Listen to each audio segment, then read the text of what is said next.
took a big shower for today's activities. I'm good. I'm in really good shape. I understand that. Yeah. It's all good. Thank you all for being here. Sorry to hold you up.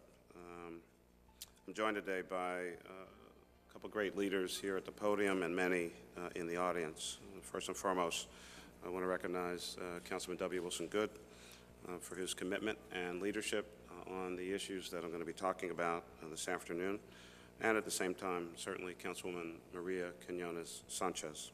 Please recognize these two great leaders.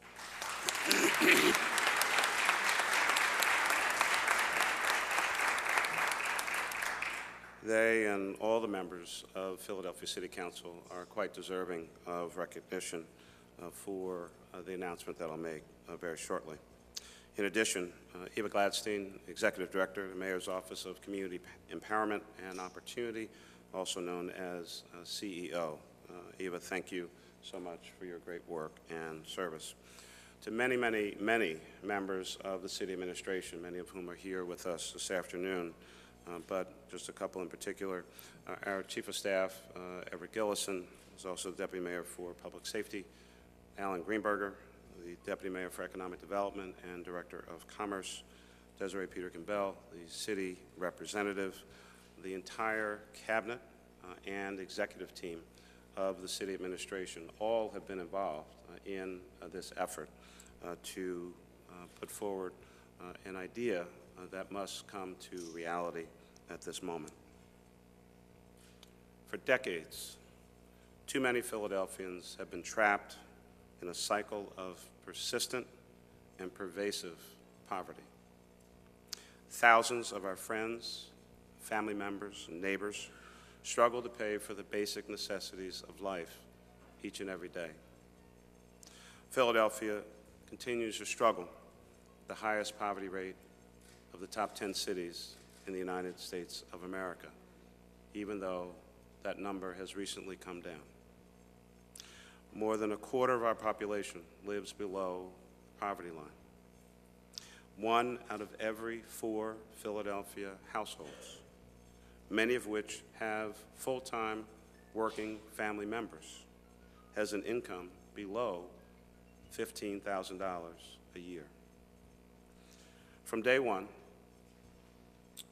on a personal level, and certainly as a leader of this administration, we have all been deeply concerned about the most vulnerable in our city. We fought against the growing trend of 2 cities in every possible way that we can. During the most recent Great Recession, we focused on careful financial management, working to close a $2.5 billion 5-year plan deficit while minimizing the impact on core services and protecting our most vulnerable citizens.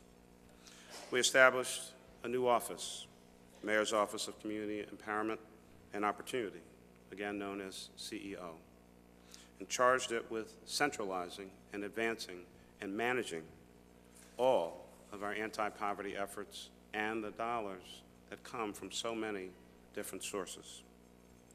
To address this cyclical, intergenerational problem, CEO launched our Shared Prosperity Philadelphia Plan, our comprehensive anti-poverty strategy, last year. Shared Prosperity is a strategic approach that aligns available resources and assets to areas of need, focusing on education, jobs and job training, access to benefits, housing security, and economic security. With the help of CEO and the Mayor's Grants Office, we are actively pursuing federal resources, like our recently announced Promise Zone designation by President Barack Obama, one of only 5 cities in the United States of America to receive that designation. The Promise Zone out in West Philadelphia, and the Choice Neighborhood Grant that we received for North Central Philadelphia. These help us to provide the resources to communities and individuals who are struggling in the depths of poverty. We worked with the Benefits Data Trust to connect thousands of low-income seniors to benefit programs like SNAP and LIHEAP that they were eligible for. We called that program Benephilly. we know for a fact that millions and millions and millions of dollars are left laying on tables all across the United States of America for folks who are eligible for these benefits but have somehow, some way, not actually signed up for them. Benephilly helped many of those in Philadelphia. We're working to increase the capacity for indoor food service for our homeless population using the recommendations of a task force that I created, the Outdoor Food Service Task Force. Through RISE, the Mayor's Office of Reintegration Services, we help returning citizens transition back into the community, including providing jobs and skills training. Any number of other programs that you may have heard of: Power Corps PHL, Cities United, the Mayor's Commission on Black Men and Boys, Black Male Achievement efforts, and President Obama's My Brother's Keeper. All of these efforts at the local level, at the national level, tied in together, focused over years on one particular issue and strategy: how do we resolve poverty, how do we lower the rate, how do we lift up our people and make sure that folks have economic opportunity. In 2013, the Streets Department launched the Philly Future Track program, a 6-month paid life and career skill building training program for young people between the ages of 18 and 24. During the program, the participants who were not previously enrolled in higher education and were unemployed complete beautification projects around the city and gain valuable skills that will prepare them for future success. We have worked to improve the business environment in Philadelphia to make us a more attractive option so that companies can start here, stay here, and grow here. We're reinvesting in the manufacturing sector in Philadelphia using the recommendations of the Mayor's Manufacturing Task Force. And we can and will revitalize this economic sector that creates good-paying, family-sustaining jobs. We're supporting startups, and innovative thinking, and new ideas with Startup PHL. We're partnering with Goldman Sachs in the 10,000 Small Business Initiative program to support small business development in neighborhoods all across Philadelphia. With our Business Services Center and the Commerce Department, business owners can get the help that they need. And as a result, Philadelphia's economy, which struggled during the recession, is coming back. Just last week, the U.S. Bureau of Labor Statistics released our unemployment numbers for March, and once again, the numbers gave us some good news. Our unemployment rate, though still much too high, is now down to 8%. At the height of the recession, it was near 12%. That 8% number is the lowest since December of 2008 and a decrease of 2.1% from March of 2013. We added 4,000 jobs in our economy last month to bring the number of employed Philadelphians to the highest point since 2001. While our local economy is clearly improving, there is still so much more work that we can, we should, we must, and we will do to raise individuals out of poverty. And so we come to today. During President Obama's January 28, 2014 State of the Union address, he said the following: "To every mayor, governor, and state legislator in America, I say, you don't have to wait for Congress to act. Americans will support you if you take this on. And as a chief executive, I intend to lead by example. Profitable corporations," and he named one, Costco, "see higher wages as a smart way to boost productivity and reduce turnover. We should too. In the coming weeks, I will issue an executive order requiring federal contractors to pay their federally funded employees at a fair wage of at least $10.10 an hour. Because if you cook for our troops and cook their meals or wash their dishes, you shouldn't have to live in poverty. Of course, to reach millions more, Congress needs to get on board. Today, the federal minimum wage is worth about 20% less than it was when Ronald Reagan first stood here. Tom Harkin and George Miller have a bill to fix that by lifting the minimum wage to $10.10. This will help families. It will give business customers more money to spend. It doesn't involve any new bureaucratic program. So join the rest of the country. Say yes. Give America a raise. President Obama had then presented the Fair Minimum Wage Act of 2013 in his previous State of the Union address. Businesses, large and small, across the country supported the legislation. Several states implemented statewide minimum wage increases. But Congress wouldn't be swayed by the 35 million hardworking Americans living below the poverty line or without a living wage. And so President Obama took action. Leading by example, he signed an executive order requiring federal contractors to, in fact, pay their federally funded employees that fair wage of $10.10 an hour. And he called on governors and mayors who, like him, believe that hardworking citizens should not live in poverty to do what they do to implement changes to the minimum wage. I wholeheartedly support the President's push for an increase to the federal minimum wage. And today, I will in fact answer the President's call and do what I can do to support hardworking Philadelphians. And in a few minutes, I will sign an executive order that gives Philadelphians a raise right now.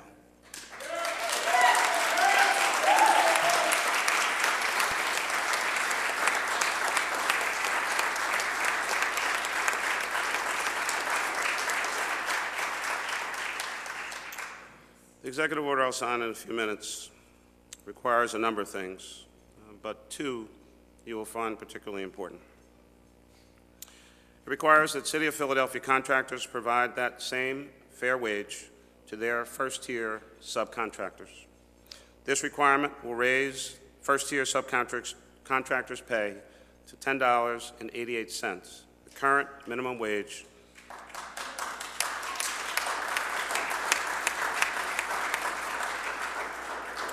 That is the current minimum wage for city contractors, and that will start with contracts that are sought 2 weeks from today. In addition, the same executive order provides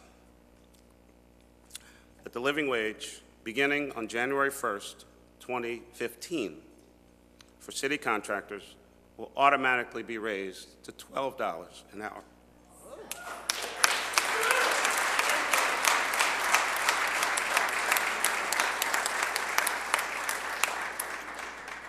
Specifically, it extends and expands the reach of Philadelphia's 21st century minimum wage standard, legislation that Councilman W. Wilson Goode championed, that I co-sponsored in 2005 when I was a member of City Council, that required city contractors to pay their workers at least 150% of the federal minimum wage.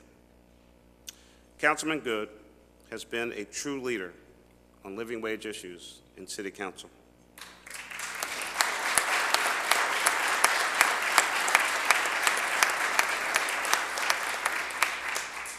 In addition to the minimum wage standard, Councilman Goode also championed and campaigned for health benefits for city contract workers, which was passed and signed into law in 2008. In addition, he's also led the way on a charter amendment to make legislation for minimum wage levels and benefits for subcontractors. This amendment, which we support, will be on the ballot 2 weeks from today, this month.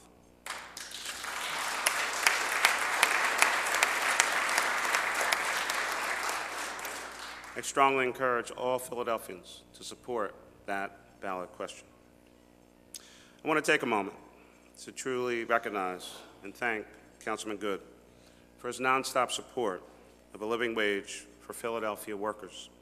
His advocacy has had a real impact on city governance, but I would suggest more importantly, on the lives of individuals and families all across Philadelphia. Please recognize him.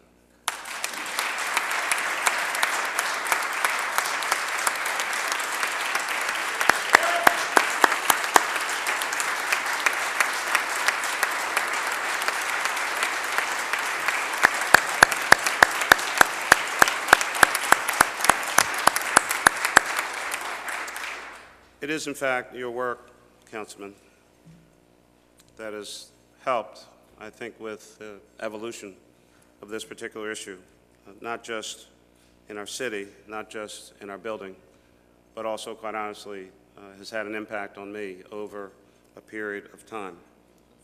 And I think your work, combined with things that President Barack Obama has talked about and also done, leads us to understand the true impact that one or two people can have on Americans' lives. We'll hear from the councilman in a second. Let me say just one last thing for the moment. This executive order is, in fact, a continuation of our administration's efforts to support vulnerable people, create economic vitality, reduce poverty, and increase the opportunities for success for every Philadelphian. And like the President, I certainly do want to try to lead by example. And I would not ask anyone to do what I am not already prepared to do myself. And while I still hope there will be movement at the federal level on the minimum wage, I just couldn't wait.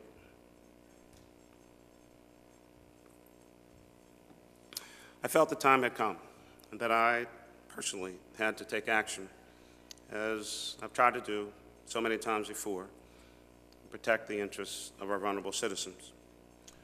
No person who works for the city or on a city contract should live in poverty either. We must create ladders of opportunity. We should give America a raise. Now, I can't give the country a raise, but I can do one for the city. And so lastly, let me ask and propose and suggest to the business owners in the city of Philadelphia, those who don't do business with the city, I want to ask you to, before you look at your financial bottom line, I want you to look into the eyes and the hearts and the souls of your workers first. I want you to look at the cost of living in this city and the minimum wage. And sometimes in the quiet of your heart, you might ask yourself if your employees are, in fact, worth more. And if you can afford it, and if you have the capacity to do it, and if it is within your being, give your own employees a raise.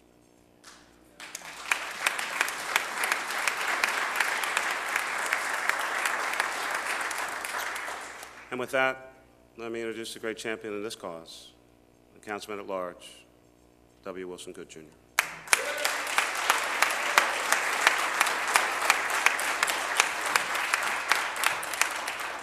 Good afternoon. 2 years ago, I traveled to Washington, D.C. to meet with about a dozen city council members from across the country at the Center for American Progress. All of us were self-identified progressive lawmakers. Within 6 months, we formed Local Progress, the National Municipal Policy Network. 2 years later, Local Progress has over 350 local elected officials representing municipalities in 40 states. Our membership includes the mayors of New York, Los Angeles, Pittsburgh, and Seattle, a majority of the San Francisco City Council, and strong blocks of the city councils in Atlanta, Chicago, Denver, New York, Philadelphia, Phoenix, San Diego, and Seattle. Recently, Local Progress members converged on Seattle's Income Inequality Symposium and what I've coined as a legislative flash mob. We have an active 15-member board, including SEIU, and I serve as a founding board member. I also serve as chairman the Local Progress on Good Jobs campaign. I mention all of this because our local action here is in fact part of a growing national movement to address income inequality. And Philadelphia has a leadership role in that movement. That movement is led here locally by SEIU, Power, Unite Here, and Fight for Philly. And I congratulate all of you today.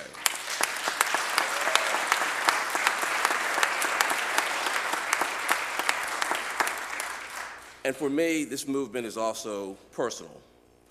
I stand before you as a lawmaker who comes from a family of sharecroppers. For those of you who are not familiar with the practice of sharecropping, I allow you to explain to you what was ingrained in me from childhood. In parts of the segregated South, black people were not allowed to own their land. They were forced to work other people's land from sunup to sundown. But no matter how hard they worked, or how large a crop they produced, they generally were not given a fair share of what was reaped. They were given whatever the landowner wanted to give them. And they could take it with humility or get off the land. They weren't just economically exploited, but humiliated. But this type of experience is not restricted to any family, any race, or any time and era. Today, people working for the minimum wage are often being exploited. So public money shouldn't be invested in poverty wages. Today, we will help even more employees receive an even better wage, one with more dignity. Since my original law was enacted in 2005, we've raised the wage standard from $5.15 to $7.72 to $10.88 to, in January 2015, $12 with a continued CPI multiplier.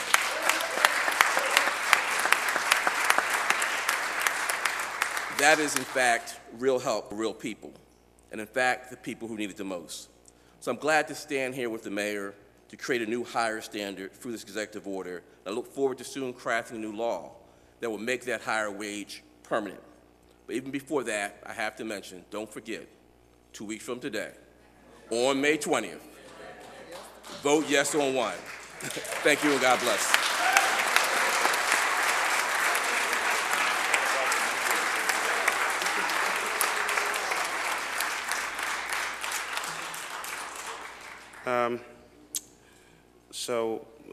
What we're going to do is I'm going to go over to the desk and sign the executive order.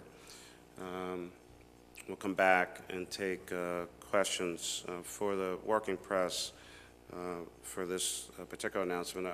I will only take questions related to this announcement. If you have other things that you want to talk to me about, you can contact Mark McDonald, and he'll make arrangements to discuss other issues. But I'm not talking about anything else other than this particular action today. Lastly, so I've signed a fair number of executive orders since I've been in office, and in all of those occasions, I have, used the pen that I carry around with me. Today is particularly special. And so in this particular instance, I will use a different pen to sign this particular executive order. This is a pen that actually was given to me by President Barack Obama. This is one of the pens that the President used to implement in December of 2010 at a time of crisis in our country. This is one of the pens that President Barack Obama used to sign into effect long-delayed unemployment benefits for American workers in December of 2010. I've not used this pen before, and I expect it will be the only occasion that I will, but I thought it important to make that connectivity. We owe a great debt of gratitude to both Councilman W. Wilson Goode and to President Barack Obama for getting us to this point today.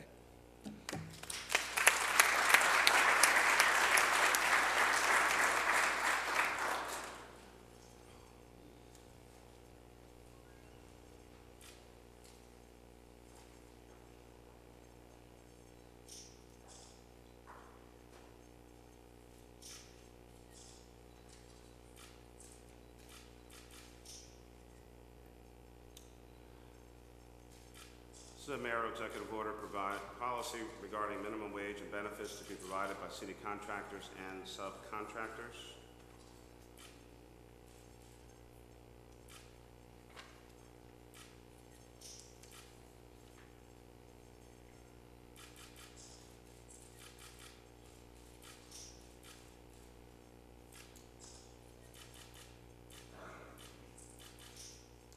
It is so ordered.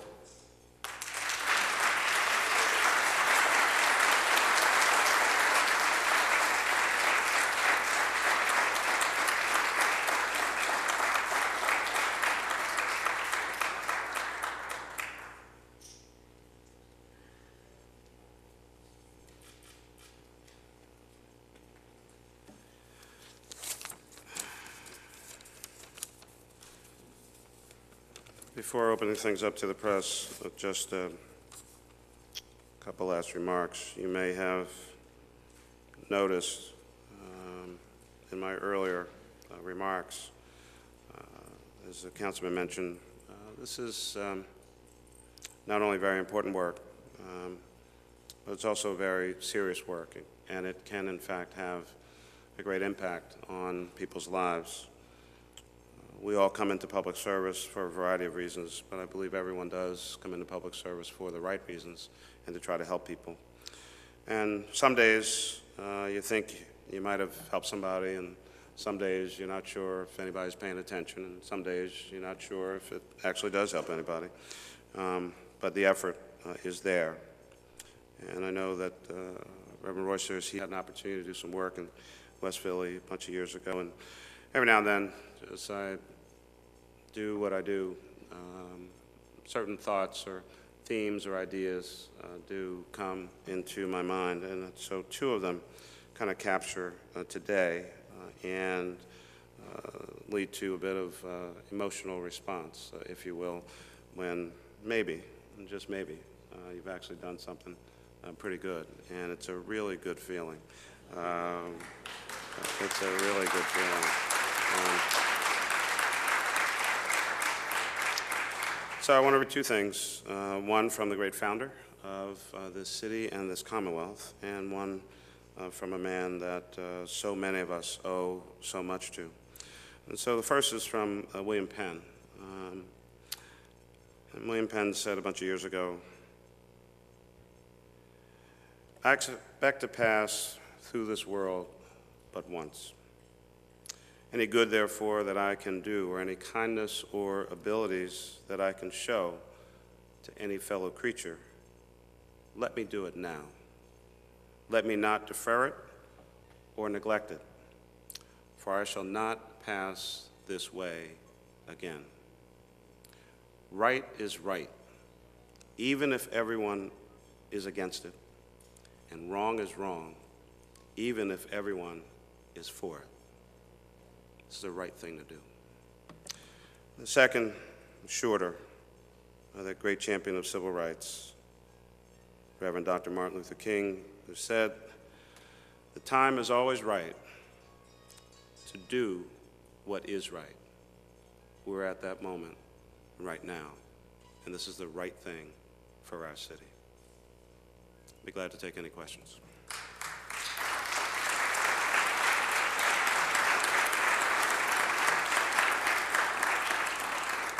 Claudia. You said first year subcontractors. Do you know how many people will be affected by this? Finance or procurement can get you some information about that. We've done a fair amount of research in that regard, so I think we can get you a ballpark estimate. Many of our contractors, some actually already do pay either that amount or more, but there are some who don't. We've kind of surveyed, and which is why it took us a while, why so many members of the administration were involved in this, because we wanted to have a pretty decent sense of impact. Even, again, when you're trying to do the right thing, you want to at least know what the impact is. So we can get you that information. I don't know off the top of my head. Yeah, and you had previously said that you had some concerns over unintended consequences about this. At what point did that change, or do you think there'll be unintended consequences?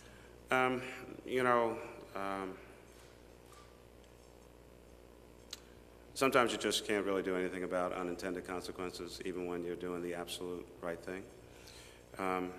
As I mentioned, I think in my remarks, you know, this has been it's been a bit of a journey for me. I, much like the councilman and the councilwoman, you know, I have a particular focus and reputation on issues related to finance and taxes and creating jobs, but also a business climate. There's a, you know, a balance that you have to try to strike. Sometimes we get it right, sometimes we don't. But, you know, there's a guy who right now works on 12th Street between Filbert and Market Street. And I was crossing the street one day, sometime back, and I didn't see him, he called out to me. And I turned around and I walked back over, and he identified himself and mentioned to me that I had met him at one of our Philadelphia prisons on New Year's Day. You know that we go to the prisons on New Year's Day. And obviously he was out, and he told me that someone gave him a chance, and he had a job. And he's taking care of his son, and things were going pretty well, but that he remembered some of the things that I said that particular day, and it kind of inspired him to get things together. The Saturday before, well, maybe it was 2 weeks before the Affordable Care Act deadline, so maybe that was I guess that was in March. I participated in a sign-up event at 12th and Market around the corner in front of the convention center. And I had the opportunity to sign him up for health care. And just two guys out on the street corner is probably one of the proudest moments of my life. So, you know, I don't know that there was any one particular moment. This is something that's been on my mind for a long, long time. And I finally came to the conclusion that, you know, I keep looking at the monthly stats. Unemployment rate is coming down. More and more people seem to be working. The city is doing a little better. We've done some things with our own public employees.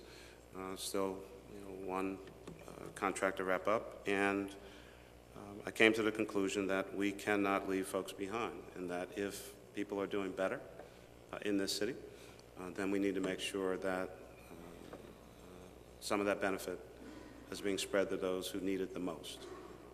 And so I think the councilman's work, President's admonition that night of the State of the Union really stuck with me, and I've been focused on this issue for some time. So it's a pretty long answer to your question. I don't know when it actually happened. It's been happening within me, and then I made a decision as an executive can that I'm going to do this now, and that's what I decided. Any other questions from the press? Thank you all so much.